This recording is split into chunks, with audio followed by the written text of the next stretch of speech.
Welcome to the newest episode of Winning the Journey Within podcast. Growing up in Belgium, Antonia Delaere fell in love with basketball, and basketball cured her, literally.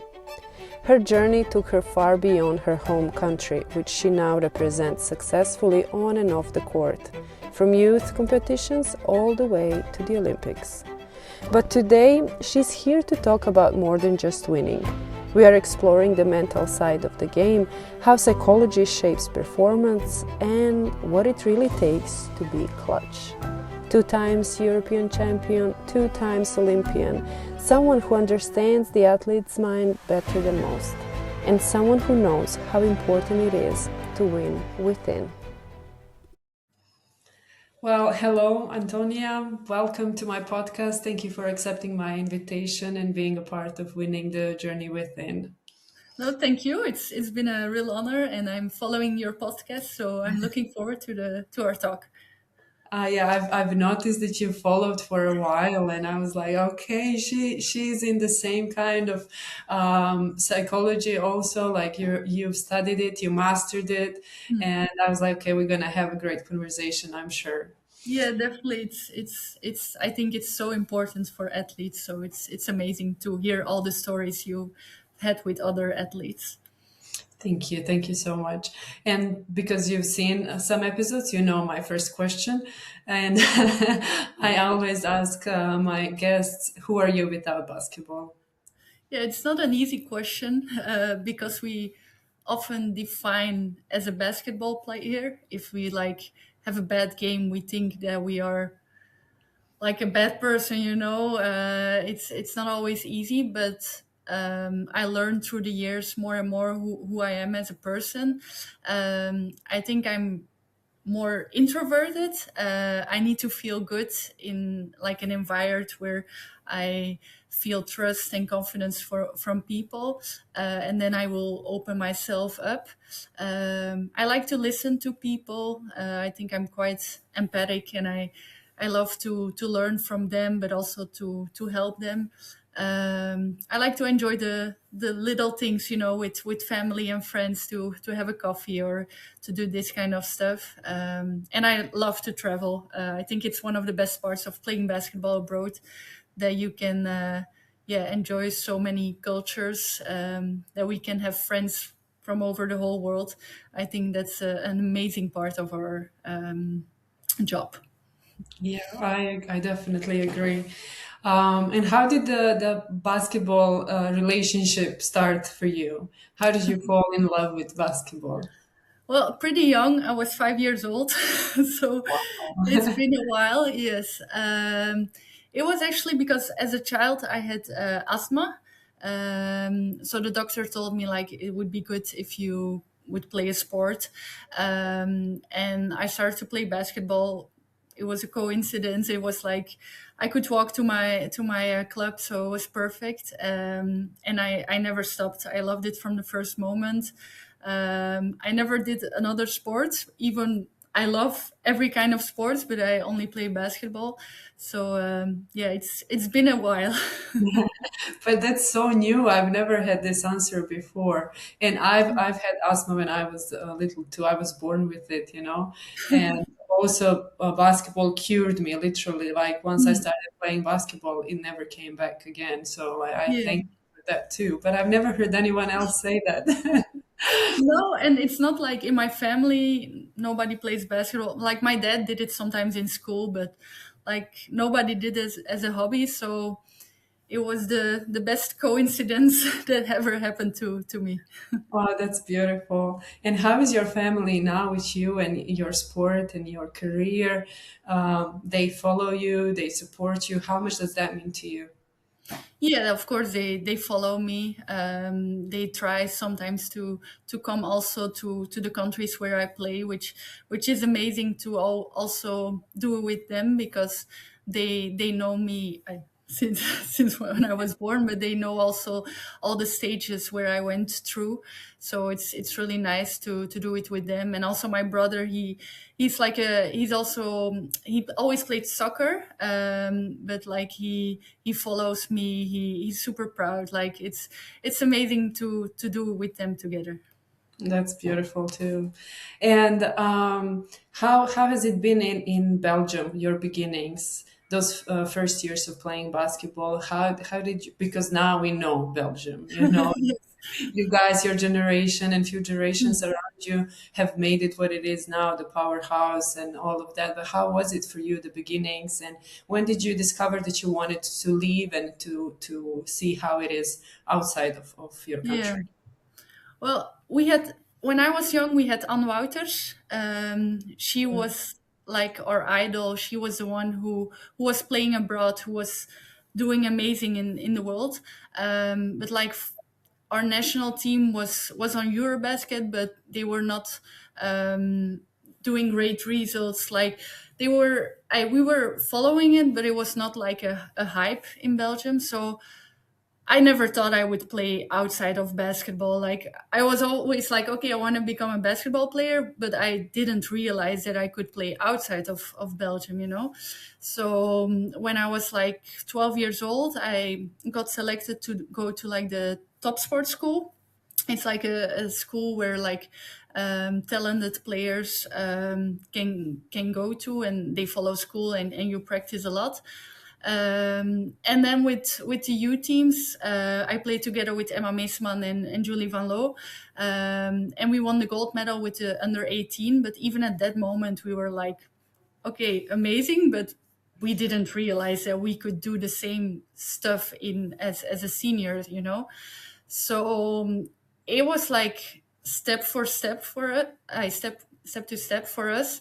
Um, but I don't think we realized as a kid that we could do this for Belgium. And seeing now all the little kids that we can inspire is amazing, because we when we started with the national, like the senior national team, we had maybe 50 people coming to our games, you know, and now the gyms are sold out directly. Like I think one of the best comments is like when somebody says that has no clue of basketball, but that said like, yeah, we watched your game and it was amazing, you know. So to hear this is I think the best part, what we're doing, that we can inspire now the next generation.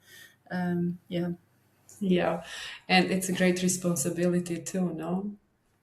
It's, yeah, it's a responsibility, but I don't think we feel it like that. We I don't know. It's has come through the journey, and now I feel like it's even fun. You know, we don't feel pressure from about inspiring people. We love to do it. If we after a game, if we play in Belgium, we love to stay 1 hour after the game to do signatures and all this stuff. You know, sometimes it's like, damn, I want to go home, but in the end, I think that's the best gift for us that we could get by playing basketball, that we can inspire these kids. And I hope they can have the same dreams as us. That's awesome. For sure that you are absolutely doing that and you're going to be doing it for a while. But I'm going to go to your personal career and you leaving Belgium. How did that feel like going to different countries and play? What is something that you needed to adjust the most Yeah, to? I think I left Belgium when I was like 23, 24 years old. It was pretty late. I could have gone earlier, but then with Kaspersbrand we were playing EuroLeague, so I was like, okay, that's also a great experience. But if I look back now, I think I would have left Belgium earlier, because when you leave your country, you learn so much as a player, but also as a person. So my first year was in France, in Nantes, and I think it was a good step, because it was, you know, there were two teams that were close to the border of Belgium. So sometimes when we would play there, I could see family. We often played our home games on a Friday. So the weekend we were off, so I could fly back home, you know. So I could see my family or my boyfriend pretty much compared to like now. So I think it was like step to step, but yeah, it's definitely not easy in the beginning, to to come in a new environment where you don't know anybody. I knew the language, so that was definitely a plus. But yeah, you need to open yourself for a new culture. I think that definitely helps to get to know how people live. What they do, I don't know, on a Sunday afternoon. In every country it's different, to learn about their history. I think that also helps to yeah, to feel yourself also better in that environment. What are some of the skills that you have to adjust in new teams and new countries and stuff like that? What did you feel that you needed the most or that you appreciated the most about yourself? um well, for me, like, because I'm kind of introvert, I need to open myself, and that's also out of my comfort zone. And I always felt Even like, this is out of your comfort zone. yes, for sure, this is out of my comfort zone. I was stressed for it. um, but I feel like always at the end of the season, I'm like, oh, now I feel good. I feel good with everybody, And then it's the end of the season, and you need to say goodbye to everybody, And then the season after, you need to do it again. So that's not easy. But I think it's important to push yourself a little bit into that, because you have to work with all of them. You see them almost 7 out of 7, for 8 months. So it's better to have a good relationship with them than to close yourself. But that's definitely something that I'm still learning. And yeah, I think it will definitely help me also for after my career. Yeah. And as I mentioned, you have a master's degree in clinical psychology, which is amazing. And how does that knowledge that you have in psychology help you in those situations that you have in basketball? Also, like game wise, but also like in these living skills, like living the life that you do, Mm. leaving home, trying to adjust to new teams, cultures, and then leaving again. And all of these things. How much this knowledge of psychology helps you? Yeah, I think a lot. It has always been an interest for me. Like, I think when I was 15 years old, we had a sports psychologist at school. So that was the first time I started to know sports psychology. And I learned a lot about working together with this person. I still it's still my sports psychologist now. Um, and also studying, of course, I realized, like, studying, you have a lot of theories, and but you have to also try it. And theory can look super nice, but maybe it doesn't work for you, so it's super important to try a lot of different kind of things and to see what works for you. But also studying, I think it helped me a lot to not be always focused on basketball, because you are alone in a different country, and if you play a bad game, it's easy to to think about it the whole time. And then my studying helps me to focus myself on something else, and also because I want to do something after my career, that's where I also have the same passion for as basketball. So I think it works in both ways for me. That's awesome. And I love that for you. For Thank you. me, it took me a while to be able to like recognize what it is and how I want to do it. Mm. And for sure, now that I compare those years of not knowing or not studying and not doing what I'm passionate about outside Mm. of basketball, and I compare the years when I actually figured it out and I started working towards it, it's such a huge difference just in who I am, in how I Yeah. express myself, in how I put myself in the world. Mm. So I love to hear that people actually know and have some guidance outside of Mm. basketball, know who they are and where they want to go. So Yeah. job. I think it's also a process. Like, I feel like I still don't know myself for 100%, or it's still like if you play a bad game, you will still go into some old habits. We're human, we're not robots, so it's impossible to be 100% the whole time, but it definitely helps you as a person a lot. Yeah.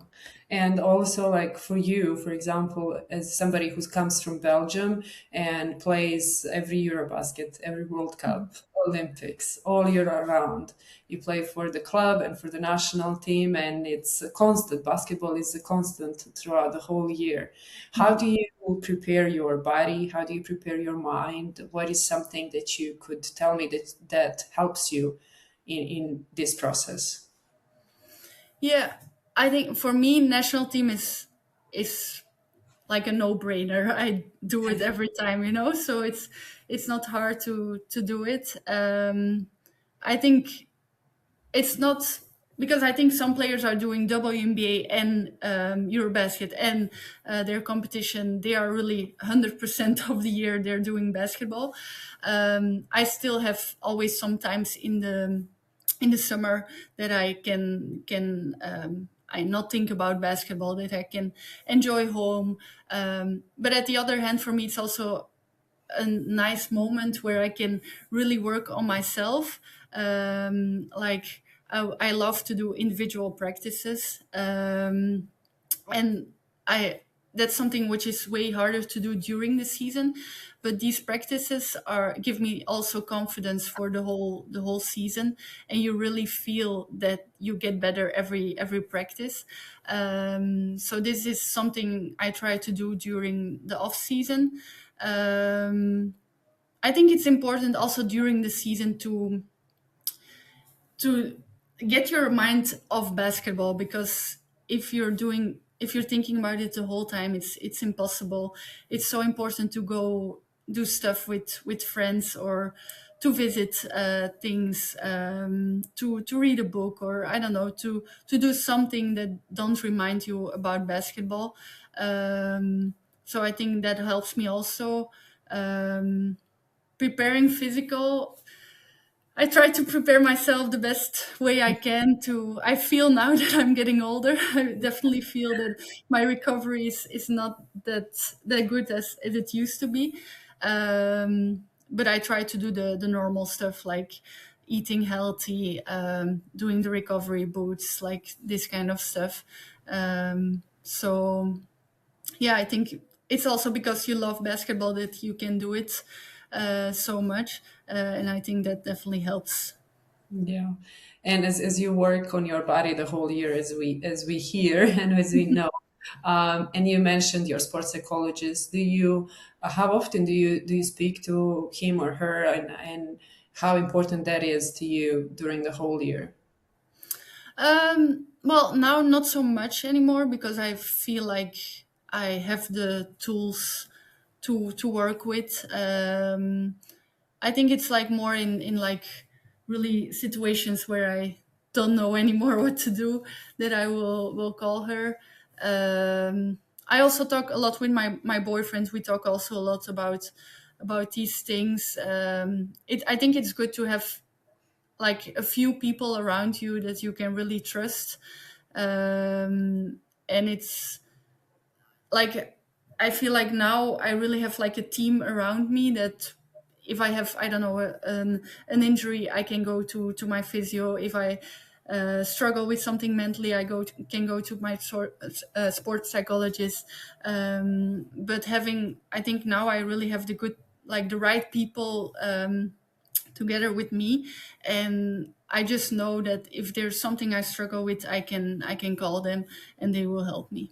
That's huge. Yeah. Huge, yeah. And we know you've had a few injuries yourself. As you said, you have your tools, you have your people. And when things like this happen, like injuries, you had ACL surgery and some other injuries that took you off the court. Can you share how was this experience for you, being sidelined for these reasons? And what are some of the tools that work for you that you can share with us? Yeah, I think the beginning always sucks when it happens, because you're like with ACL, you're like, shit, I'm gonna be out for 8 9 months. You don't see you only see the big picture. You don't see the small steps, and that's something what really helps me. Like if I have a big injury like ACL, I made like a paper for myself where I put like the short term goals, because when you're doing your rehab and you're only thinking about the 8 months, you're becoming depressed, So I try to tell myself, okay, in 2 weeks, I want to walk without crutches. Then in 1 month, I want to do this. And then you're focused way more on the short term goals. And also, like, if you get the goal, like, enjoy it, celebrate it, go get the coffee because you can be proud of yourself that I could get that goal. So I think that definitely helps me when I'm injured. Um, I think the moment when you come back after a long injury, that's one of the hardest moments because you think you have the same level as you had before, and that's impossible. You cannot give yourself that pressure, but somewhere you wish you have that level. And that's really a moment where you have to give yourself the time to get back on that level, and also to enjoy that you can just play basketball again. Definitely, definitely. That's a good one for sure. And did you always set goals for yourself, for your career, for your life, or is this something that came about in those times of need? It Short, long term? Yeah, it depends. Sometimes I do it, but it's not like every year. Okay, I'm sitting down and I'm gonna write my goals. Like with the sport psychologist, we did like we made goals for a game, but it's also possible like before a season that I will try to see, okay, where do I want to evolve, like not only basketball wise but also mentally or physically, like all this kind of stuff. I think it's something also I do during off season. That's really a moment where I sit down and think, okay, what are the parts where I can still get better in, because during that, yeah, like I said, during off season I really feel that you can make huge steps as a player. So it depends of the situation, how I feel that I will do it. Yeah. And in those situations, let's go a little bit into the game. Like if you start the game and the game is not going well, you don't hit your first shot or first two, or if you start tournaments or like it's not going your way. Mm. What is the inner talk? How do you talk to yourself? How do you get yourself out of these situations in those quick moments when in the game you have to react, or in the tournaments where you've been in so many tournaments? I'm sure you have experienced something Yeah, like when you don't I start as you want to. I think um, a lot helps.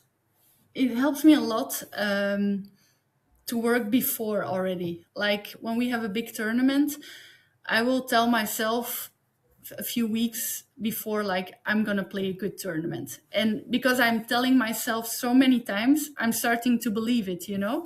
And then I know if my first game is not good, or if the first minutes of a game is not good, I'm have like a calmness in me, that because I know I'm gonna play good.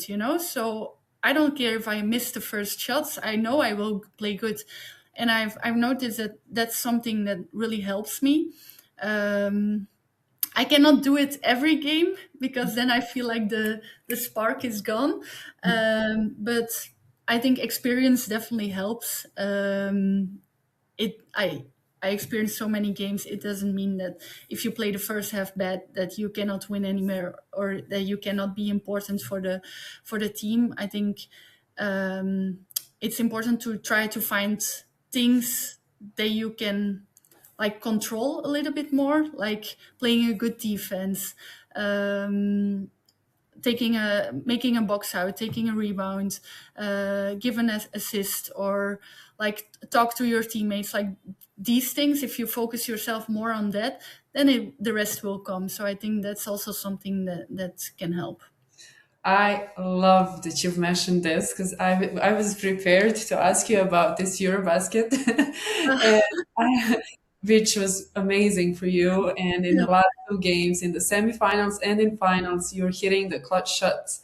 And those are the moments. Those are the semifinal and final Mm. Eurobasket. Like the nerves are there. The nerves have to be there. And now you've already said like you know it's gonna come. You Yeah. convince yourself it's coming, and you bring your calmness from there. Tell me about those moments. So tell me about these two shots. Deze moet binnengaan. Deze moet binnengaan. 8 seconden. Ja. Deze Oh, moet 3 punten, binnengaan. 3 punten. Delaere. Jee! Ja, Delaere! Oh my goodness. They're going to get it to Carrera. Remember, she made all those free throws. They're playing keep away. Belgium are going to have to get the foul. No, they turn it over. Unbelievable. Delaire's going to go in for the layup. Belgium have taken the lead. A turnover now, Spain. Timer's running out. And when all seems lost, the ball goes off the legend's hands, Terens. Well, the first shot against Italy was a 3-pointer, and during the whole Eurobasket, my shot didn't fall, and I was like, it feels so good, but it didn't fall. But I need to give credits to the whole staff.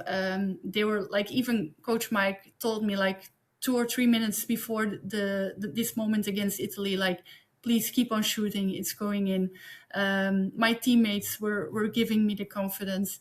My boyfriend even told me like, you're gonna shoot an important 3-pointer, And so having all this confidence from these people who are so important for me, like when I took the shot, I was completely calm. Like 10 years ago, I would freak out. I would probably not take the shot. But now I just took it without thinking. And it's really a huge part of it is because of these people. And then in the final, we were a little bit lucky. uh, I got the steal, and okay, the layup was fine, but even at that moment when I scored it, I didn't even realize that we came up. So that was just a roller coaster. These last minutes in the finals. So yeah, it was crazy. That goes in for the go-ahead score. In Spain, they had no timeouts left. Yeah, that's awesome. That's awesome. And it's very important that you have the trust and the support of your coach and your teammates and people that are important to you. And tell me, how is it? Have you ever encountered in your career a place, a team where that wasn't the case, where you didn't get as much confidence from your coach or for whatever reason, or you didn't trust yourself for whatever reason? And how did you come out of that? Yeah, I think every player goes through these moments. I think there was one moment for me, it's super important to know your role as a player. And if I know my role, and even like in national team, my role is more to play defense, to have a huge part in taking the best player of the other team, to shut her down, But it's not the role that like the fans will see, but I know that it's super important for winning. For let us win the game, and I think if my role is not clear, that's really hard for me. So when that happens, I try to talk with the coach, which is a little bit out of my comfort zone. So I need to prepare the talk. But I think that's always something I try to do to get on the same level as a coach, to know what he or she wants from me, and that will also give me confidence, because I know, okay, if I do this, we can win the game. This is going to be important for the team. So I think that's something I try to do. Yeah, and something that you said that you're also trying to do as an introvert is to step out of your comfort zone. And I'm sure that hasn't been easy. And also, it's not easy as an introvert to be on such a high stage in basketball Mm. in Europe, in the world, and all these places that you've been. So, how do you manage yourself, and how do you take care of yourself in those environments that Yeah. you have to be a part of? Um, I think I try to take little steps out of my comfort zone. You know, if uh, if you take a huge step out of your comfort zone, of course you're gonna freak out. But if you take little steps out of it, probably you will succeed and you will have a good experience. And next time you will go again a little bit further. So I think that's something what I try. I also know that I have to sometimes, like in national team, I'm now one of the older players, so they're looking more to me. But I think we also created an environment where everybody feels safe, and I know sometimes I have to be a leader and try to say something in front of the team, you know. But because the environment is safe, I dare to do it. So that definitely helps me. But I think it's important to find little things that get you out of your comfort zone, which don't give you too much stress. But a little bit stress is always okay.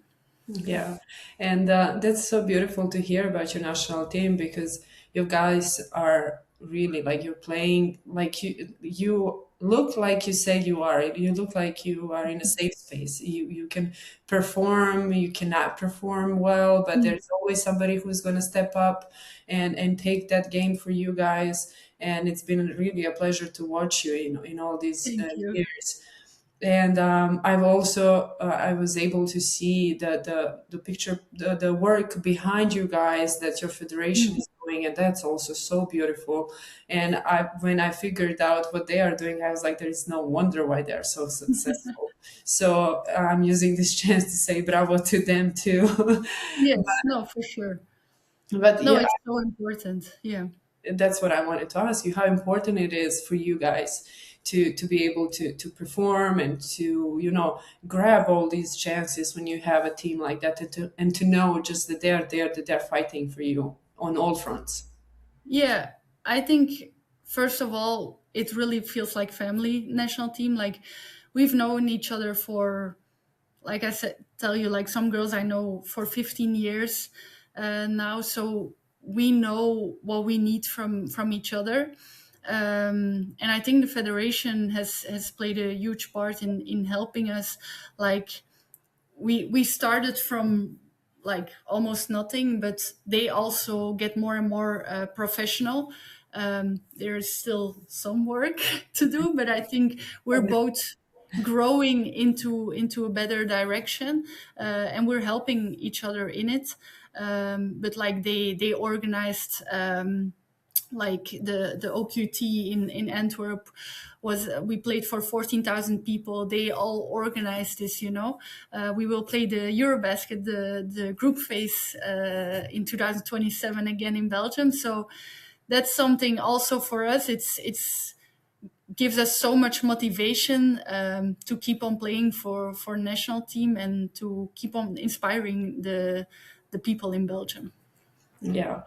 How much pressure do you actually feel? I know at the beginning you said you guys love it, you guys enjoy it. Is there any type of pressure that you feel into like keep on winning? Um, I think we've been through all the phases. Like we started in 2017. We went to Eurobasket. Nobody was expecting something from us either, and we got the bronze medal, which was crazy. Then after we went to the World Cup, we became fourth. Like we were like, what's happening, you know? But then the Eurobasket after, it was the Eurobasket to qualify for the Olympics. And after the World Cup, we were like, okay, maybe we can go to the Olympics. But also the other teams started to see us as a big team. The media was there like they gave some pressure, and that Eurobasket I think we became fifth or sixth, but we never could really find our chemistry because we put so much pressure on ourselves, and it was something we were not used to. But then, like 2 Eurobaskets ago, that was like the first time I felt that we went to a Eurobasket, and we had so much confidence in ourselves that we were like, okay, now we're going and we want to play the final or get a gold medal. And I felt like our team was so strong together that we didn't care that the press was on us, because we dared to tell them like we're going for a final, which is something in Belgium people don't really do, you know? And then we did it. And then now this Eurobasket, we were like the big favorite because not all the teams had their roster. And we were the reigning champs. So again, people were looking, giving us pressure. But I think we didn't really think about their pressure. We had a confidence in ourselves. No, we're gonna play the final. We're gonna win the medal. Not to be like, you know, with the to be cocky. Not at all, because I feel like we have our feet on the floor. Definitely, we know that we need to work hard and etc. But I think now this team has been through all these stages that we use the pressure as something good, you know. And I think now if we play in Belgium, okay, there are so many people, but we love it to play in front of them. It's just amazing how much atmosphere they bring to our games, and these are really the best games of our of our career, you know. So I think we take it as something positive now.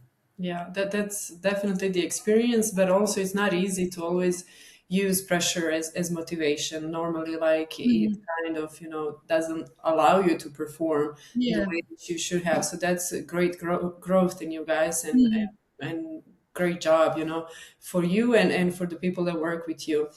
Yeah. But it's for sure it helps that you kind of kept the core of the group together for all these years, and that you are guys all almost the same age, and you're there. How has it been to play with Emma? No, not, she's only, not only just play, but just to be in the yeah. presence of somebody that great. Well, first of all, she's on the court. She's somebody that makes her teammates better, and I think, like, I don't know anybody who can do that. Only Emma, you know. She makes basketball look so easy. Like, when you try her moves, you're struggling so hard, and then you watch her, and it's like, oh, she just did that. That looked normal. Um, but off the court, she's just a great friend. She's so humble. Like, she loves to work hard. Um, she she likes to be just normal, you know. She likes to play card games, or she likes also to travel, to be a normal person. She doesn't like to be the person in it of attention, you know. She actually hates that. So I think she also really knows when she needs to talk to the team, and then she has like the perfect words to trigger us. And she also tries to get us out of our comfort zone, you know. So yeah, I'm super grateful that I can play together with her, and that I get to know her for so long now. Yeah, that's awesome. I love that we have a role model like that, you know, for the kids. Like you Yes. say, like it's awesome to have role models like this, playing as she does and just being the person that she is. So Yeah. that's awesome. And I know that like being a part of a team, you had to adjust your roles, like you said, like you had to be the player that in certain periods of your career you had to play the defense.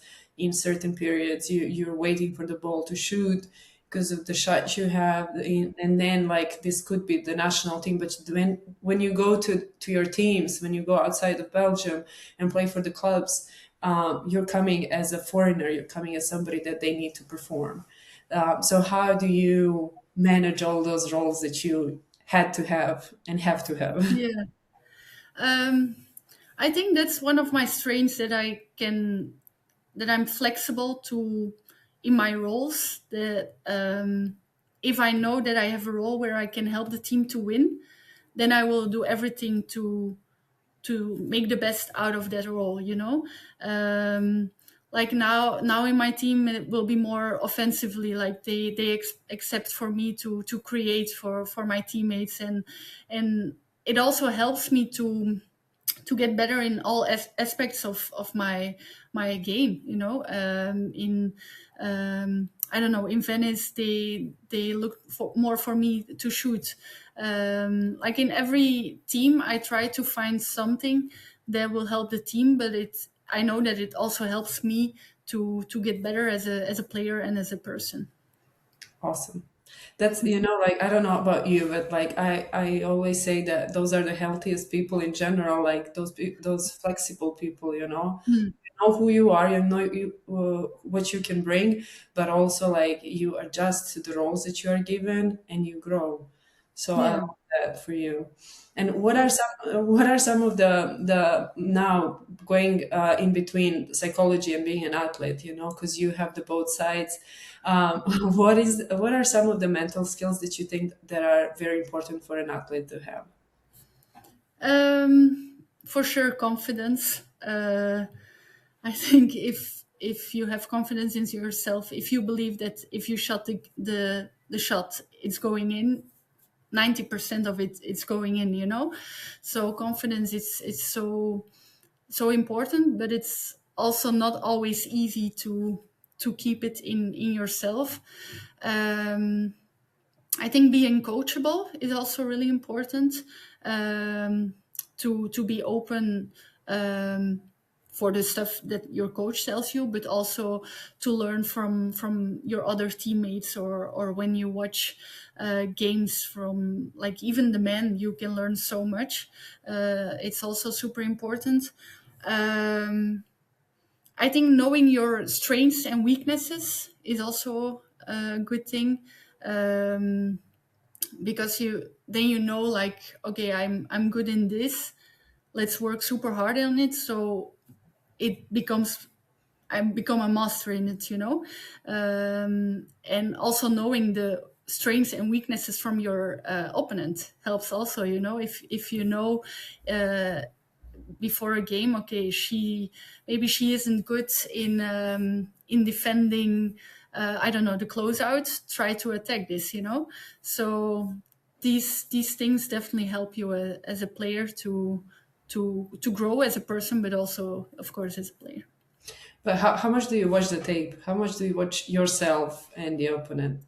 Well, myself, not so much, actually. Yeah, I wish I could say, like, I watch all of it. I think after a game, I know everything I did. Like, I know I fucked up there, or I did this good, or so not so much. Sometimes. I like to watch it with, like, one of the assistant coaches, where they go really individual. I think that's something that really helps me. And about tape, it depends. Like, again, now during Eurobasket, I always tried the day itself to watch a little bit the player that I had to defense on, before, so I exactly knew what she was good in, what she was not good at. And it also gave me confidence, because I knew that I was going to be ready for that. Yeah. What do you wish that athletes knew and talked about more, or had more awareness of in mental health and sports psychology? I definitely think that it's a subject that is way more open than 10 years ago. Like, 10 years ago, I think it was more a taboo. Like, it was weird you going to the sports psychologist. Now it's open. Even also in our national team, we have a sports psychologist, and I feel like if somebody goes to her, nobody looks weird. It's normal. um, I think when you're going through something hard, it doesn't mean you're mentally weak. No, it's not. You're not a robot. We're human, everybody, and everybody is going through stuff on and off the floor, and everybody can have help, because I even, like, I don't know, even Michael Jordan will need a sports psychologist to get better, because also he goes through difficult times. So I think it's really important that everybody's open for it, and just try it once. You never know if it will help you. And what is the definition of mental health for you? As you, not as somebody who has master's degree in clinical psychology. What is the definition of somebody being healthy in that aspect? I think it's trying to be the best version of yourself. And my best version is not the same version as you. Like, don't compare yourself to others, because everybody is taking a different path. And if my path takes longer than yours, it doesn't mean that it's worse or better. Everybody is different. So yeah, and I think try also to be grateful, for the things that you can do. I think in every job that somebody is doing, there are stuff where you can be grateful for, and try to enjoy the little things in life, because they are so important. Awesome. Thank you for sharing that. That was great. That should be a definition. No. There are a lot of different definitions possible for this question. Yeah, but for us, it's important what we feel and how we approach it in our own lives. Nobody, like you said, nobody goes through the same thing. Yeah. So it's different for everybody. But I want to ask you, how would you like to be remembered as an athlete? Oof. Uh, I hope that people remember me as a team player first, because, like, Definitely. for me, the team is the most important. Basketball is a team sport, so that's really important. I hope that I can give the right values, like having respect, working hard, coming on time, like this kind of stuff. For me, it's maybe little things, but for me, they are so important. And I hope that I just can inspire one little girl. One little girl is already enough. I think that's the best compliment that you can get as a player. Awesome. I'm sure you've done that plenty of times. And to conclude, I would like you to tell me, what does winning the journey within mean to you? I think bas- playing basketball is so much more than just the game. It's about having the right, learning right values, having emotions, traveling. Like, I think there's so much you can learn by playing basketball, which will also help you as a person after your career. And I think if you can learn as much as possible, that's a huge win for you as a person for your whole life. Awesome.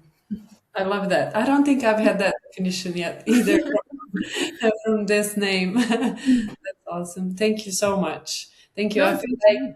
I feel like we could talk for much longer, but I also know that you're somebody who's been through it all and somebody who has the knowledge from both sides. And I love that I was able to talk to you as part of Winning the Journey Within as a mental health awareness podcast. And thank you so much for finding worth and for finding time in this. No, thank you. It was really great. And I think it's a great podcast that you're doing, and you're also inspiring a lot of people. So thank you also. You're very welcome. I truly hope so. And I want to tell you, you should come out of your comfort zone more often because this was awesome. I will try. Thanks. Thank you. Have a great day. You too. Ciao.